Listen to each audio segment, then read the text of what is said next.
A dificuldade para engravidar atinge até 15% dos casais no mundo, segundo a Organização Mundial de Saúde. 12 milhões de pessoas só no Brasil. Sob a perspectiva de não realizar o sonho de ter um filho, muita gente recorre à reprodução assistida e à fertilização artificial. Sobre estes assuntos, eu converso agora com o especialista em reprodução humana, Dr. Fábio Eugênio. Atua há 15 anos nesta área, é membro da Sociedade Brasileira de Ginecologia e Obstetrícia, da Sociedade Americana de Medicina Reprodutiva e da Sociedade Europeia de Reprodução Humana e Embriologia. Com a psicóloga Flávia Soares, parente, especialista em psicologia e práticas de saúde, com experiência clínica em reprodução humana, assistida há 8 anos. E com o doutor André Nóbrega, médico ginecologista, com área de atuação em cirurgia ginecológica e tratamento da endometriose. Também é diretor da Sociedade Brasileira de Videolaparoscopia do Ceará. Também está com a gente no quadro musical, talentosíssima, Gisele Café. Sejam todos bem-vindos ao Entre Ideias. O que significa reprodução humana assistida? Olavo, reprodução humana assistida seriam todos aqueles métodos, né, médicos, aqueles procedimentos médicos que podem auxiliar o casal a obter a gravidez desejada. A gente pode didaticamente dividir em métodos de baixa complexidade, média complexidade e alta complexidade. O que quer dizer isso? Os métodos de baixa complexidade são aquelas situações clínicas que são resolvidas de uma maneira mais simples, como uma indução de ovulação em pacientes que têm síndrome do ovário policístico, não estão ovulando. Então a gente administra medicações para que ela possa ovular. Então são os métodos chamados de baixa complexidade, que são tratados de uma maneira mais simples. Os de média complexidade, normalmente eles requerem algum procedimento laboratorial associado, como por exemplo a inseminação intrauterina, que é um tratamento em que, além de estimular o ovário da mulher, a gente faz um preparo do sêmen do homem para colocar no útero da mulher em determinado momento, no momento que ela está ovulando. Então já envolve um método laboratorial. E tem os tratamentos chamados de alta complexidade, de maior complexidade, que é a fertilização in vitro, a FIV, né, que é o conhecido popularmente como bebê de proveta, e que é um método em que o procedimento laboratorial é bem mais rebuscado, que a gente precisa coletar o óvulo maduro da mulher, também a gente coleta o sêmen do homem, e em laboratório nós vamos fazer a união do espermatozoide com o óvulo para formar os embriões. E esses embriões, então, posteriormente são transferidos ao útero da mulher. Então a reprodução humana, ela compreende todos esses processos de auxílio ao casal que está tendo dificuldade de engravidar. Quer dizer, doutor Fábio, que o senhor fez um resumo de tudo, né? Sim. Que nós vamos discutir agora no Entre Ideias. Alguma coisa a falar, doutor André? Apenas acrescentar o que o Fábio falou brilhantemente, é que são situações muito comuns hoje em dia, porque pelo ritmo da vida moderna e pelo próprio concepção de vida da mulher atual, muitas vezes ela acaba retardando esse desejo reprodutivo. E a prevalência de infertilidade, ela fica um pouco maior, porque a gente sabe que à medida que os anos vão passando, principalmente após os 30 anos de idade, a fertilidade de uma maneira geral da mulher, ela tende a cair, né? Então a tendência de termos mais dificuldade nesse processo de gravidez, e aí surgindo processos de infertilidade são cada vez mais comuns. A partir de quanto tempo, tentando engravidar, a mulher deve procurar um especialista? Bom, existe mais ou menos um consenso de que após um ano de relações sexuais desprotegidas, que o casal não esteja conseguindo engravidar, o casal deve procurar a ajuda de um especialista. Inicialmente ela pode conversar com o seu próprio ginecologista para fazer uns exames gerais, ver se está tudo bem do ponto de vista reprodutivo, e se for interessante ou se houver necessidade, então o casal vai ser encaminhado para o especialista em reprodução assistida. Agora, esse período de um ano, a gente tem que categorizar, a gente tem que, digamos assim, diferenciar para cada situação clínica. Por exemplo, o André colocou muito bem que um dos fatores que estão levando os casais a procurar mais o especialista hoje em dia é porque a mulher está retardando a primeira maternidade, ela está deixando para engravidar mais tarde. E lógico que... eu pergunto ao senhor, quando ela retarda, ela complica mais a situação de ter a criança, o bebê? E o óvulo vai envelhecendo de acordo com a idade? Perfeitamente. E ele não é renovado. E por isso a mulher, quanto mais nova ela engravidar, teoricamente ela vai ter melhor chance de sucesso nessa gravidez. Então, em casais até 30 anos, que são os casais assim que a gente considera que a mulher tem o maior potencial de fertilidade, o casal poderia esperar até 1 ano por uma gravidez para depois procurar um especialista. Porém, como o tempo vai passando e essa chance vai diminuindo, em casais que tenham a mulher tenha 35 anos ou mais, a gente recomenda um tempo de espera de no máximo 6 meses. Se com 6 meses não houver essa gravidez, o casal já deve procurar um atendimento inicial até para ver se está tudo bem ou se há necessidade de já partir para alguma ajuda do ponto de vista de reprodução assistida. Doutora Flávia Soares, onde a psicologia entra nesse tema? Eu acho que a psicologia dentro desse contexto ela é fundamental, porque quando a mulher ela pensa, na verdade, né, em engravidar, eu acho que ela não pensa, né, nessa questão da idade, ela não tem todas essas informações, ela acha que ela vai engravidar.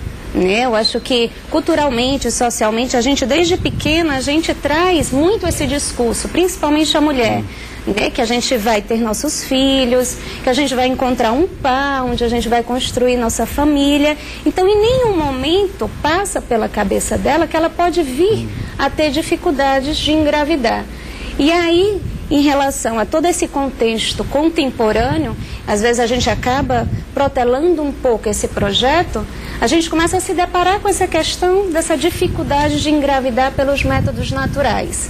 E aí isso acaba trazendo inúmeros sentimentos, medos, fantasias, será que eu vou ser mãe? Será que eu vou conseguir ter um filho? Será que eu vou conseguir constituir uma família?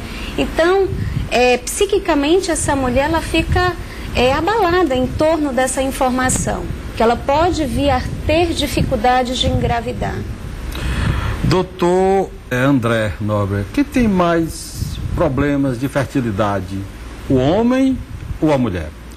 Olha, estatisticamente existe um equilíbrio, né, de fatores masculinos e femininos, né, que vão variar desde patologias a situações como a gente já citou aqui, eu e o Fábio, que são do próprio ritmo reprodutivo da mulher. Né? Isso guardado a proporções que, do ponto de vista local, existem alguns países que têm uma prevalência maior, por exemplo, de doenças que são sexualmente transmissíveis, então eles têm um índice maior de problemas nas tubas, nas trompas, né? Então você tem uma estatística um pouco mais distorcida. Mas, de uma maneira geral, as estatísticas são parecidas dos índices de causas de infertilidade masculina e feminina. Quer dizer, as doenças também atrapalham a fertilidade da mulher? Sim, e hoje, principalmente, né, como a gente citou há pouco a questão do ritmo de vida da mulher, esse fato dela retardar um pouco a primeira maternidade, como o Fábio falou, isso proporciona algumas outras doenças que são causadas pelo excesso, digamos, de menstruação, que é o caso da endometriose, que hoje a gente vive uma verdadeira epidemia mundial de endometriose, né? E é esse perfil de pacientes, são pacientes que... Endometriose. Queria que você explicasse para o nosso grande público do estado do Ceará. Bom, a endometriose é um capítulo à parte, a gente poderia conversar aqui um dia inteiro sobre o tema, mas resumidamente é uma doença que, além de outros sintomas, como a dor, ela também pode causar infertilidade, né? E é uma doença que tem uma etiologia ainda não muito bem definida, mas a gente sabe que ela tem uma relação direta com a menstruação, né? E a endometriose ela se entrelaça com a infertilidade, né? E o perfil de paciente é muito parecido, porque esse excesso de menstruação parece que causa as consequências da endometriose, que é a infertilidade. Então, o perfil da paciente que procura inicialmente o ginecologista e, consequentemente, o Dr. Fábio, são muito parecidas quando se fala em endometriose. São pacientes que têm mais de 30 anos, que nunca engravidaram e que têm um cortejo sintomatológico muito parecido, de dor pélvica e dificuldade de engravidar. E em muitos casos esses sintomas eles também são silenciosos, né, André? Sim. E infelizmente a gente ainda diagnostica muito mal a endometriose. ela é uma doença muito silenciosa. Nós conseguimos, hoje a gente avançou um pouco nos exames complementares e na própria formação do médico especialista, porque os sintomas muitas vezes são confundidos com sintomas corriqueiros. O principal sintoma da endometriose é a dismenorreia, que é a dor ao menstruar. E ela é muitas vezes pouco valorizada, não só pela paciente, como pela família e como às vezes até pelo próprio médico, né? Então isso torna o desafio ainda maior, porque nós diagnosticamos muito pouco endometriose. E aí, com o avançar da doença, os níveis de fertilidade caem bastante, não só pela idade, como a gente falou há pouco, mas também pela própria evolução da doença. Doutora Flávia, quais os principais impactos psicológicos no homem e na mulher? Eu acho que todos os dois, né, tanto o homem como a mulher, eles vivenciam, né, questões psíquicas presentes nesse processo, né, desse projeto de filhos. São distintos, né, mas eu creio que para a mulher vem a questão desse discurso, né, onde a gente acaba, desde pequena, né, a gente começa a pensar, né, nesse momento de ser mãe, né, um discurso que nas brincadeiras de boneca, né, os homens com seus super-heróis, né, vem a questão da virilidade, da masculinidade, da questão da potência, da força, a mulher nessa visão mais romântica, né, de construir família.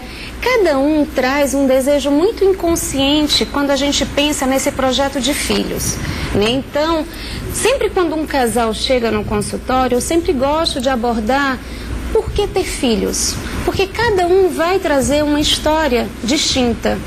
Porque é muito importante a questão da continuidade, da descendência, né? Da continuidade à minha linhagem. A mulher às vezes traz essa questão de ter uma companhia, né? Não ter que ficar sozinha, né? Durante muito tempo. Então essas questões, elas são fundamentais para que a gente possa pensar nesses impactos psicológicos, né? Que esse projeto pode vir a trazer, né, para o casal. E agora eu converso com ela, Gisele Café.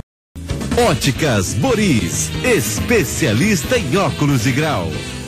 Segundo bloco 30 Ideias, hoje falando sobre os tratamentos que têm ajudado milhares de mulheres a realizar o sonho da maternidade. Nossos convidados, o especialista em reprodução humana, Dr. Fábio Eugênio, a psicóloga Flávia Soares Parente e o ginecologista André Nóbrega. Também está com a gente no quadro musical Gisele Café. Quais os fatores que impedem a mulher de engravidar?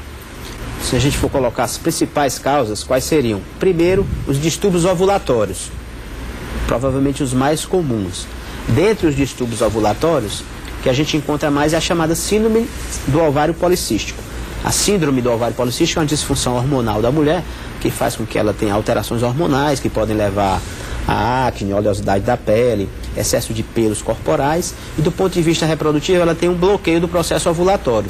Então a mulher não ovula. Como ela não ovula, ela vai ter dificuldade para engravidar. Então a síndrome do ovário policístico é uma das causas mais comuns de dificuldade para engravidar. E está dentro do que a gente falou, distúrbios ovulatórios. O segundo fator muito comum são as doenças tubárias, alterações das trompas. Aderências, obstruções nas trompas também são causas muito comuns.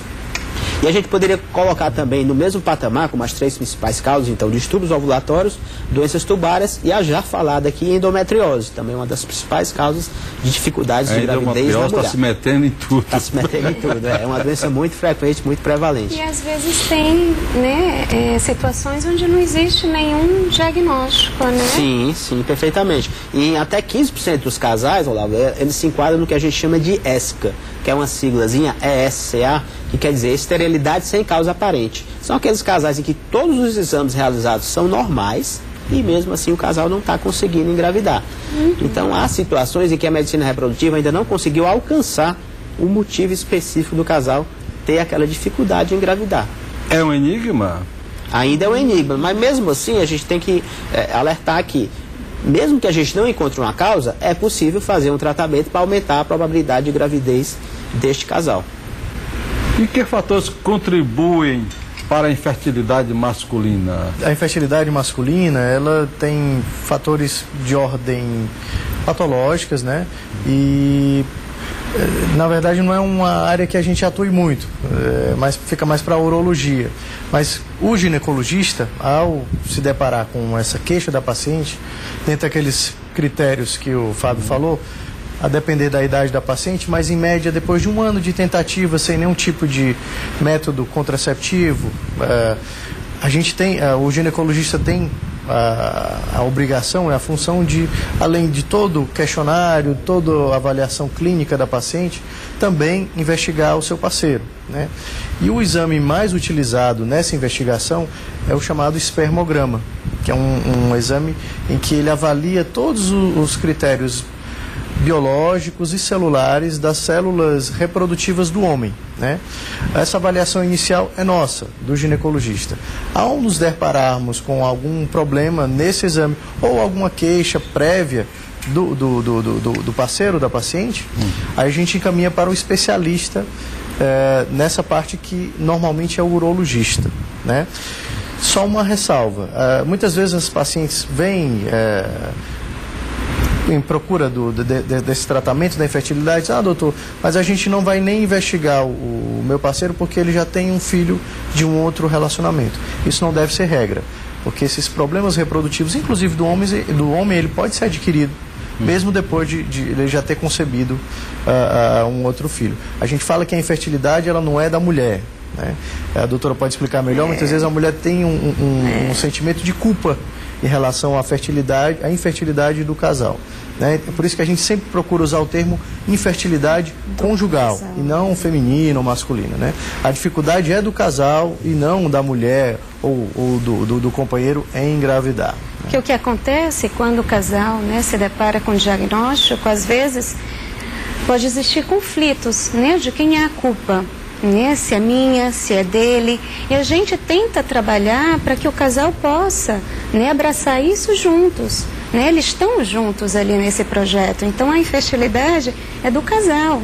Eu desejo ter um filho dele, ele deseja ter um filho dela, né? E às vezes essas questões podem trazer, né, conflitos conjugais. E Flavinha, só complementando o que você colocou, a gente vê hoje, isso é patente no consultório, que ainda bem, cada vez mais estamos procurando os casais para consulta. Quando eu comecei a trabalhar com reprodução humana há 15, 18 anos atrás, quase sempre a mulher ia para o consultório sozinha para fazer a avaliação. Então ela tinha muito essa ideia de que a culpa era dela, como os colegas colocaram, né? Que a culpa era da mulher. Ao longo do tempo, eu acho que isso também tudo isso que acontecia também fruto de um histórico, uma educação machista que a gente acaba tendo, né? Inconscientemente acaba desenvolvendo isso aí. E ao longo do tempo isso aí foi diminuindo um pouco, ainda tem um pouco dessa concepção, ainda existe um pouco essa coisa de machismo do homem achar, não é comigo, vai procurar fazer algum exame porque não é comigo. E não é por aí, porque a própria evolução da medicina, os exames e a biologia mostraram isso. Então hoje em dia o André colocou isso muito bem no início. Metade dos casos a gente encontra fatores femininos, metade dos casos fatores masculinos. Os fatores masculinos estão cada vez mais presentes. Alterações de produção de espermatozoide são situações cada vez mais presentes no homem. E às vezes por coisas que o homem não tem nem muita culpa. Tem um estudo interessante que mostra que o espermograma, ou seja, a avaliação do esperma do homem no século passado mostrava valores melhores do que de hoje em dia, do século atual. Quer dizer, nós homens estamos, ao longo do tempo, perdendo nossa capacidade reprodutiva também. Apesar de nós não termos esse ônus biológico tão grande como a mulher, que a mulher a gente falou que nasce com uma quantidade fixa de ovos, não renova ao longo da vida, o homem tem a característica de estar sempre renovando o sêmen. Então o homem tem essa vantagem reprodutiva, biológica. O sêmen do homem ele é renovado em média a cada 2 meses, ao longo de toda a vida do homem. Então a gente tem essa vantagem. Porém, fruto de excesso de substâncias químicas que nós ingerimos diariamente sem saber nos alimentos, poluição, estresse. Então os hábitos de vida, as coisas da vida moderna que acabam prejudicando nossa saúde de um modo geral, prejudicam também a saúde reprodutiva. Então o espermograma do homem hoje ele é pior do que era há uns 50 anos atrás, do que do homem de 50 anos atrás. Esse é um fator importante também, né? E outras doenças que podem ocorrer no homem, varicocele, doenças infecciosas, tudo isso pode comprometer a capacidade reprodutiva do homem. Então é cada vez mais comum que o homem tenha uma parcela. Foi muito bem colocado também pelos colegas. A gente fala em fertilidade conjugal, o problema é do casal, né?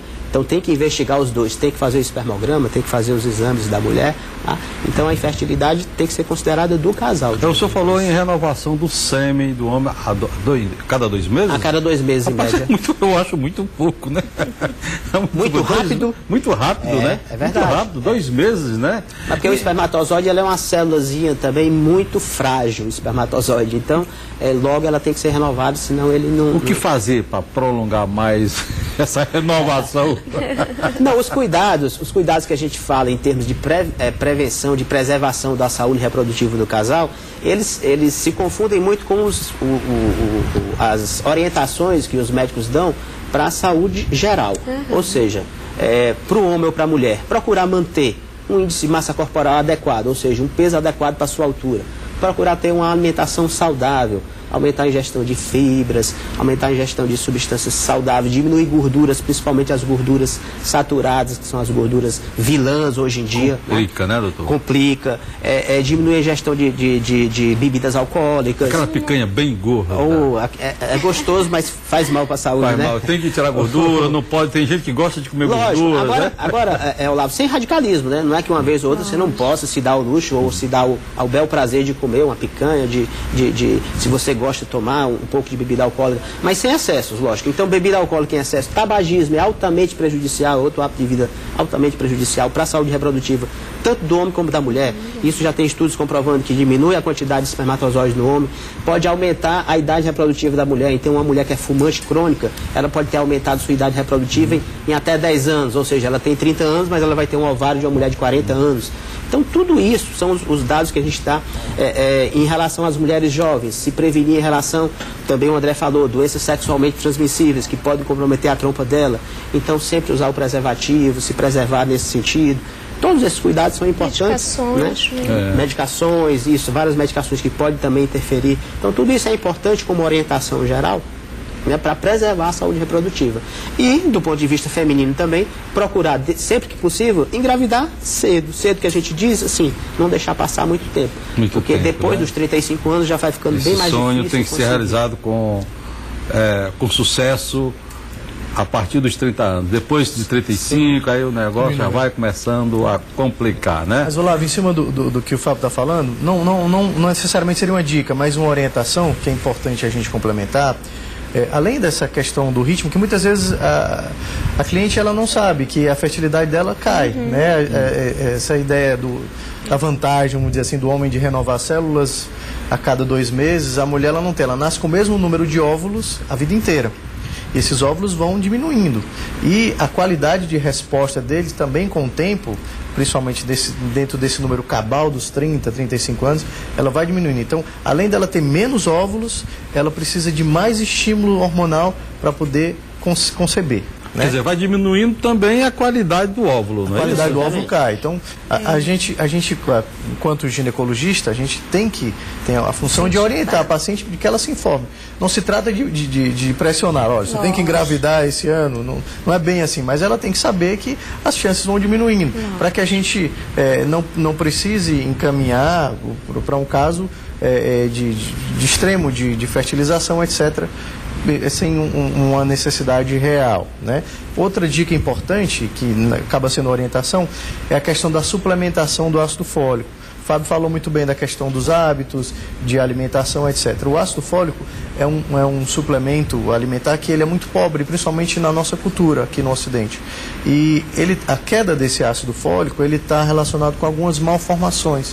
Isso não contribui com a fertilidade em si, mas com insucesso, né? Você às vezes pode ter um bebê com um defeito de formação neurológica por falta de uma simples vitamina que ela precisa suplementar. Então, uma das funções do ginecologista é orientar que quando há esse desejo da paciente engravidar, ela precisa previamente fazer essa suplementação. O ideal é que seja pelo menos com 3 meses antes dela parar de tomar o anticoncepcional, ou de usar o preservativo, ou de retirar o dispositivo intrauterino. Ela precisa fazer uma suplementação de ácido fólico para que quando ela esteja grávida, o bebê não tenha nenhum prejuízo nesse sentido. Qual a diferença da fertilização para a inseminação artificial? Inseminação é um método em que você estimula o ovário da mulher, fica acompanhando com ultrassons esse processo de estimulação, e no momento que ela estiver ovulando, você faz um preparo do sêmen do marido, e coloca o sêmen preparado dentro do útero da mulher. A partir desse momento, tudo tem que acontecer naturalmente. Então, na inseminação a gente faz apenas uma sincronização do processo do que ocorreria normalmente na natureza. Facilita, digamos, esse processo. Porque coloca o sêmen preparado no útero no dia que a mulher está ovulando. Na fertilização in vitro, essa união dos gametas, do espermatozoide com o óvulo, vai ocorrer fora do organismo. Então você estimula o ovário da mulher, só que quando os ovos estão maduros, a gente capta, a gente retira esses ovos dos ovários no laboratório, pega também uma amostra de sêmen do homem, separa os espermatozoides no laboratório, e no laboratório a gente vai fazer a união do espermatozoide com o óvulo para formar o embrião. Então o embrião é formado em laboratório, e a partir daí ele é transferido para o útero da mulher. Essa é a diferença principal. No caso da inseminação, o processo de fertilização ocorre dentro do organismo da mulher, na própria trompa dela. No caso da fertilização in vitro, esse processo de formação do embrião, da união do espermatozoide com o óvulo, ocorre em laboratório. Os gametas são trabalhados em laboratório e, posteriormente, o embrião é colocado no útero da mulher. E agora eu converso com Gisele Café. Que voz, Gisele! Óticas Boris, especialista em óculos de grau. Estamos de volta com o programa Entre Ideias, hoje falando sobre reprodução humana e fertilização in vitro. Quais as chances dessa mulher engravidar utilizando estes métodos? Quando a gente vai falar de chances de sucesso com os tratamentos, é bom que a gente fale sempre também a chance de gravidez espontânea, porque existe um pouco de desconhecimento, não só entre a população leiga, mas até muitas vezes entre os médicos e até entre colegas ginecologistas, das chances mensais de gravidez de uma mulher. Por quê? Porque uma mulher que está em idade reprodutiva normal, digamos 25, 30 anos, no relacionamento estável, tendo relações sexuais 2 a 3 vezes por semana, sem nenhum método contraceptivo, ou seja, ela está querendo engravidar. Qual é a chance mensal dela engravidar? 20 a 25% por mês. Então, se a gente coloca esse dado, muitas vezes até o casal se assusta. Puxa, somente isso, doutor? Essa é a chance normal de concepção quando a mulher está no ápice do seu potencial reprodutivo. 20 a 25% de chance mensal de gravidez. Por isso que a gente aguarda, e a gente já falou, Olavo, às vezes até um ano. Porque se a gente colocar essa chance mensal durante um ano, essa chance cumulativa em um ano vai ser em torno de 90%. Ou seja, quase 100% dos casais que não tenham problemas, eles vão conseguir gravidez dentro de um ano. Muito bem, então se a chance espontânea é 20 a 25%, quando você tem, por exemplo, um distúrbio ovulatório e você trata, a mulher voltaria a ter essa chance normal por mês, 20 a 25%. Uma inseminação intrauterina, que é aquele tratamento de média complexidade que a gente falou, simula o que ocorre na natureza. Então, a chance de gravidez, nos melhores casos, 20 e 25%, que é a mesma chance mensal de gravidez. A fertilização in vitro é o único método que consegue superar a taxa mensal espontânea de gravidez. Em pacientes até 30 anos, os métodos atuais de fertilização in vitro, em clínicas que tem um controle de qualidade bom, em um laboratório de boa qualidade, você consegue chegar a 60% até 70% de chance de gravidez em pacientes até 30 anos, com um tratamento. Tá? Essas chances elas vão caindo ao longo do tempo, com a idade, pela perda da qualidade do óvulo que a gente já falou. Porque essa perda de qualidade do óvulo, ela impacta não só a reprodução natural, mas também as chances de gravidez nos tratamentos. Por isso que a mulher nunca deve protelar muito, como a gente já falou. Os fatores psicológicos contribuem para o problema da infertilidade? Eu creio que a questão psicológica, ela pode sim, de uma certa forma, contribuir no sentido pelas cobranças, né, externas que existem em torno desse casal de engravidar, essa ansiedade, né, em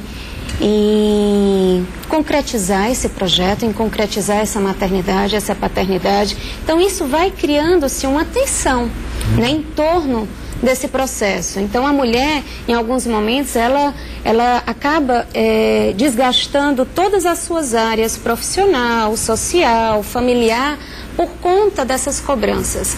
Existe a própria cobrança pessoal, né, de querer realizar esse projeto, e existe também a cobrança externa, né, o que a sociedade espera, que eu engravide, né, que eu tenha um filho, todas as minhas amigas estão engravidando, minha família está pedindo um neto. Então todas essas questões de uma certa forma influenciam nessa ansiedade, né, em concretizar esse projeto.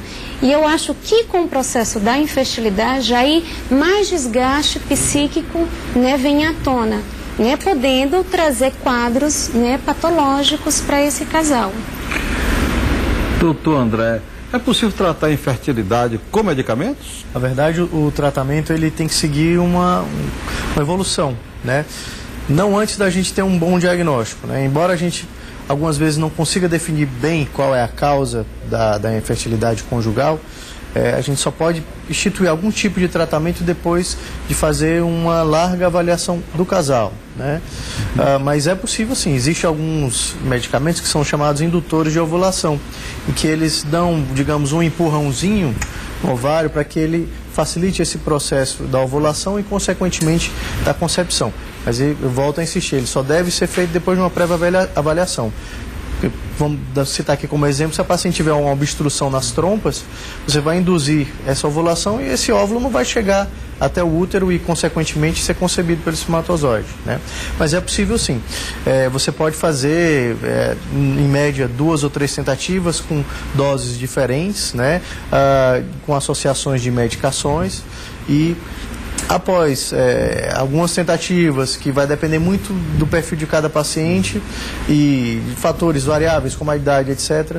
Se esse tratamento não tiver sucesso, aí você deve encaminhar para o infertileuta, no caso o Fábio, para que ele faça uma avaliação e institua outros tratamentos de maior complexidade. Como acontece o processo de doação do sêmen, doutor? A doação do sêmen é bom que se diga em relação à doação de gametas, que está muito agora na mídia, né? Porque tem uma novela que está abordando esse tema também. Que a doação de gametas, seja de ovos ou seja de espermatozoides, é um processo que é feito há muito tempo no Brasil. A resolução do Conselho Federal de Medicina, a primeira que foi feita em 1992, já contemplava esse tipo de doação, tá? Só há alguns critérios que devem ser seguidos. O doador de sêmen, ele tem que ser anônimo, a doadora de ovo também, então deve haver um anonimato entre as partes, tá? Normalmente o doador de sêmen, ele procura os chamados bancos de sêmen homólogos, que são bancos de sêmen que recebem essa amostra, é processado, ele tem que ser submetido a uma série de exames clínicos para saber se ele não tem nenhuma doença que possa ser transmitida naquele material biológico dele, e a partir daí essa amostra é disponibilizada para doação, né? Da mesma maneira tem a doação de ovo, a mulher também ela pode doar os seus ovos para mulheres que não têm mais ovos ou que perderam os ovos devido a alguma cirurgia ou que já atingiram aquela idade que a gente falou em que a mulher praticamente não tem mais ovos fertilizáveis, 44, 45, 46 anos. Então nessas situações ela também pode receber uma doação de ovos de uma mulher mais nova. Inclusive tem até familiares que emprestam o útero, né? Aí já é uma outra situação. Outra situação, é a chamada, né? Gestação de substituição. Substituição, né? Isso, é quando a mulher não tem o útero para gestar e ela pode recorrer a uma parente para gestar. Doutor Fábio, que papo gostoso, né, rapaz? Que papo legal. Mas infelizmente é só uma hora. É só uma hora. O tempo acabou. O tempo acabou. Vamos outra oportunidade, com né? Com certeza. Doutor Fábio, por favor, sua mensagem. Dizer que é sempre importante a gente estar alertando sobre esses problemas da saúde reprodutiva, os métodos de tratamento. Hoje existem muitos métodos, então mulheres façam sempre as suas prevenções, procure o seu ginecologista. Se você está tendo dificuldade para engravidar, vá primeiro ao seu ginecologista, faça os exames gerais, assim, não deixe passar muito o tempo, né? Vá fazer seus exames e tranquilizar os casais de que hoje em dia existe uma série de tratamentos que podem ser utilizados com bastante sucesso para resolver os problemas desses casais. Flávia Soares, parente, psicóloga. Eu agradeço a oportunidade de estar fazendo parte, né, nesse momento e também concordo, né, com o Dr. Fábio em relação a gente buscar informações em torno desse tema. Ele agora está em alta, né, a gente está vendo os meios de comunicação trazendo à tona essa questão da reprodução assistida. Eu acho que ainda é um processo vivenciado de uma forma muito silenciosa. Muitos têm poucas informações a respeito. Então, se você deseja ser mãe, se você deseja ser pai, se vocês querem concretizar esse projeto e estão apresentando dificuldades, busquem, né, informações, busquem uma ajuda profissional, né, porque eu acho que é um desejo maravilhoso e tem possibilidades de ser concretizado. Doutor André? Da mesma forma, eu queria agradecer a oportunidade, é sempre bom o formato do programa, eu nunca tinha participado, eu gostei, muito, muito bacana. E reforçar o que os colegas já disseram, eu acho que a gente vive um dilema Como a gente falou há pouco, o ritmo moderno ele tem interferido um pouco na fertilidade, mas eu acho que hoje a gente tem a ciência, a medicina, a psicologia, ela tem trabalhado em conjunto e eu acho que a gente tem dado uma boa resposta nisso e eu acho que as pessoas têm que buscar mais informação e a prevenção é sempre o melhor remédio, a orientação é sempre importante e é sempre bom você se cercar de profissionais que tenham um conhecimento na área para que a gente consiga viabilizar todos os projetos que, no caso da fertilidade masculina e feminina. Nossa entrevista vai ficando por aqui. Obrigado pelos esclarecimentos e informações. Dr. Fábio Eugênio, especialista em reprodução humana, a psicóloga Flávia Soares Parente. Obrigado também ao ginecologista André Nóbrega. Sempre que quiserem retornar, teremos o maior prazer de recebê-los. Gisele... Oi. Café, por favor, deixe os seus contatos para quem quiser conhecer melhor a sua carreira, o que você faz,